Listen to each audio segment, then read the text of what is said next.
I would like to thank Dr. Melissa Martin and Rocky Mountain University for inviting me to speak with you today. My name is Mary Barnum, and I am a professor at Springfield College in the Athletic Training Education program. The focus of this specific webinar is on the educational aspect of providing feedback to students that will help them deepen their understanding of the content and to achieve the learning outcomes associated with specific assignments and courses.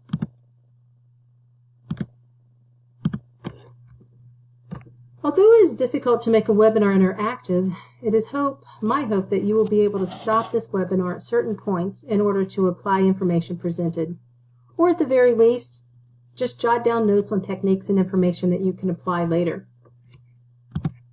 I would like for you to think about one assignment where providing feedback may be challenging for you. It would be helpful if you had this assignment beside you and the associated learning outcomes so that you can review it during this webinar.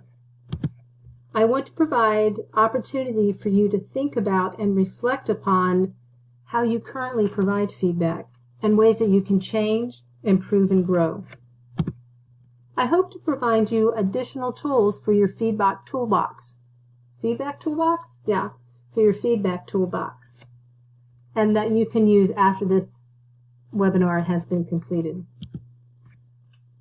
I also hope that once you have finished this webinar, you will be able to describe the anatomy of quality feedback. You will be able to understand what feedback is useful and what's not useful and why. You should be able to identify different types of feedback used to address student performance. I use the term confirm, direct, guide,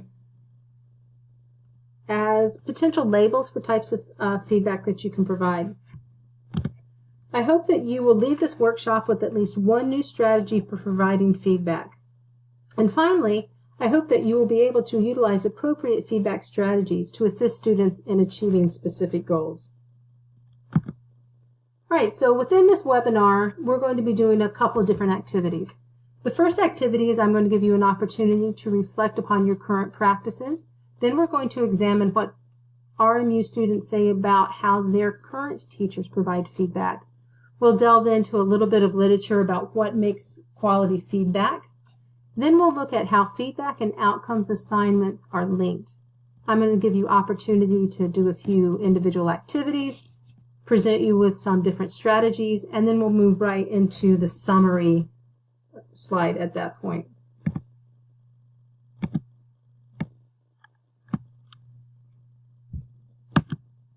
At this point, I would encourage you to stop this webinar, or at least pause it, and spend a few minutes answering the questions listed on this slide. Take this opportunity to reflect on your own starting point for understanding what makes quality feedback. Press pause, and when you're ready, press play to continue.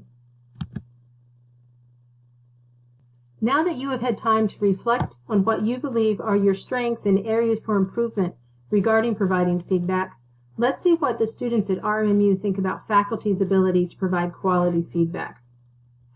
I requested the evaluations of students, with all the identifiers removed, of course, pertaining to teaching effectiveness, quality feedback, and suggestions from students on ways to improve the learning experience. I was sent 5 full pages of comments, and these were single-spaced. I went through all the comments to analyze the content and realized that all the comments were describing feedback that was either helpful or not helpful. While this isn't a true qualitative research investigation, it did have a qualitative flavor for it. During the on-site presentation of this workshop, I gave the faculty in attendance the comments to analyze. While working in small groups, they identified 4 categories that supported the major theme of helpful or non-helpful feedback. The categories were time, specificity, tone, and quality. Time was cited frequently as being both helpful and non-helpful. Feedback was viewed as helpful when it was given throughout the learning process with adequate time to make changes before the next draft was due. Feedback was viewed as non-helpful if it was provided only at the end of the assignment and without opportunity to apply and integrate feedback into the learning process. The specificity of feedback was also seen as both helpful and non-helpful. The more detailed and precise the feedback, the more helpful. So, for example, was it the student process? Was it the quality of resources? Or was it the application of theory that needed to be adjusted in order for that student to achieve the outcome that you had set? Feedback that was vague, such as simply writing too wordy, unsupported, incorrect, good job, was viewed as non-helpful. The students didn't know why the work they submitted was viewed as poor or good when feedback was vague. How feedback is delivered was defined as tone. Students described instructors who provided useful feedback as being responsive, reachable, and supportive. For example, one student wrote, "My instructor set specific hours and was always reachable during that time. She returned our assignments immediately to make sure we had adequate time to make revisions. Her feedback made sense, and when it didn't, or when I was still confused, she would take time to answer my questions." Other students reported the opposite. "My instructor was not present in the forums, and we received no feedback." The final category was quantity of feedback. Quantity of feedback provided helped to illuminate that the amount of feedback does not always equal quality feedback. Some students commented positively on feedback that was given in an adequate amount of time to be useful. Instructors should consider the amount of time allocated to revise and make changes based on the amount of feedback provided. Providing too much feedback in too short of a time will overwhelm students and stress them out. And this is viewed as not helpful from the students. So let's start putting together the information that you have reflected upon through your self-analysis and what we learned from the students at Rocky Mountain University. We're going to start with a question. And the first question I have for you is this: what is the difference between feedback and opinion? And I'm going to ask you to pause the webinar at this point and answer that question for yourself. When you've answered it, continue. As professors, we are considered experts on a topic. We are teaching, so our opinion, our knowledge, our experience, and our expertise are poured into the feedback we provide. Opinion and belief is a judgment. It's what someone thinks is true. And as I said, as professors, our opinion does matter. However, feedback is different. Take a few seconds to read this feedback statement. Pause if you need to.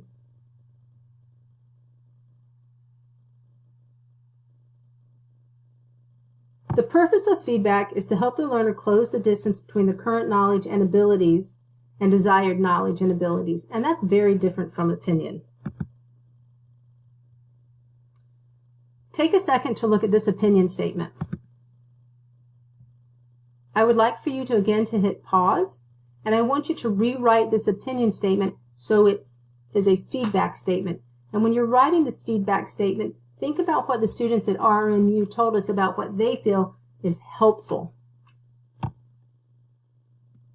Okay, so now you've joined me again, and hopefully you've written your feedback statement. So let's take a look at a feedback statement that I created. Again, hit pause and take a little bit of time to read this statement.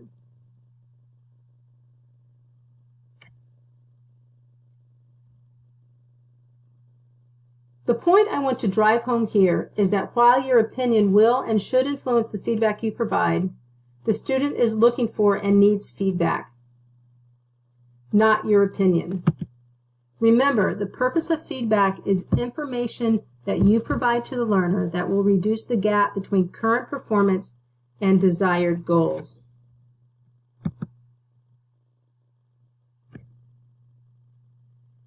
When providing feedback or evaluating the feedback that you are considering, take a minute to analyze the feedback to see if it has good bones.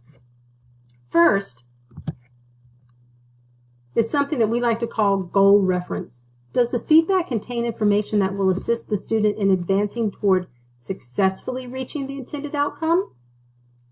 It is helpful for you as the instructor to have clearly defined outcomes for each assignment so that the feedback you provide is clearly connected to the specific assignment outcomes in order to achieve this portion of quality feedback.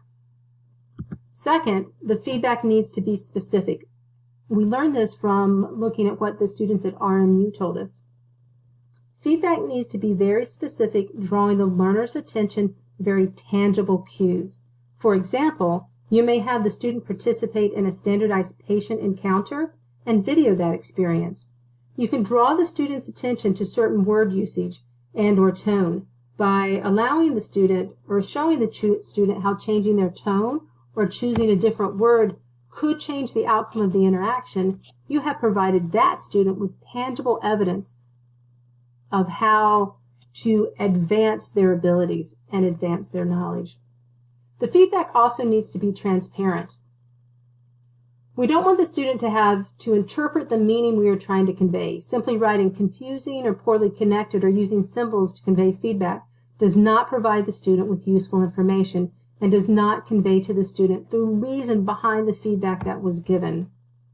Avoid providing feedback that is judgmental in nature. Instead, provide directions and suggestions on what the student can do to advance toward meeting the outcomes. For example, you may be providing feedback on a presentation or other media project intended to develop information, education, public speaking.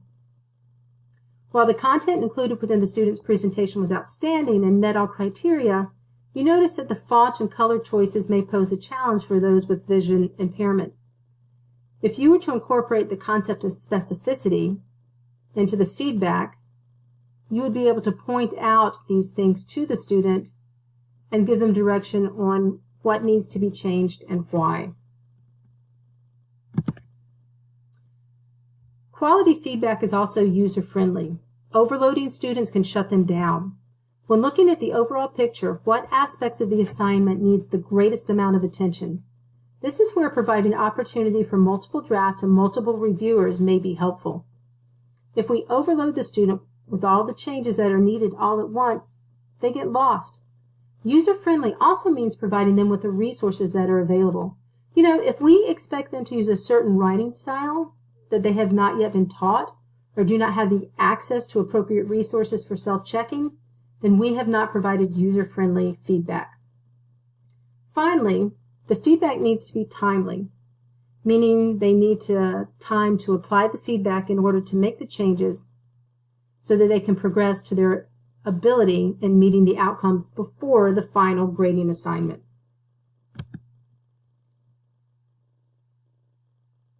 That is timely feedback.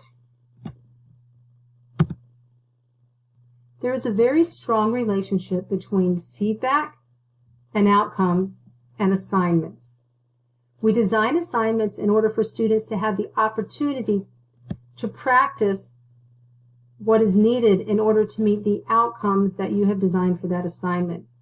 Each assignment should have associated outcomes that will progress the student toward meeting the overall outcomes for the course. Feedback is the fuel that closes the gap between pre- and post-assignment knowledge so that students can successfully meet the outcomes that you have designed for them. If your feedback is not closing that gap and progressing the student to understanding the content, then it's not useful feedback. At this time, I would like for you to find an assignment and go through the steps that I have listed on this slide. You can choose to pause the webinar and do this later. However, I feel it will be most impactful if you complete this activity at this time. I am now going to close this webinar and we'll move on to part 2. And if you have completed this activity before part 2, you will find it most useful.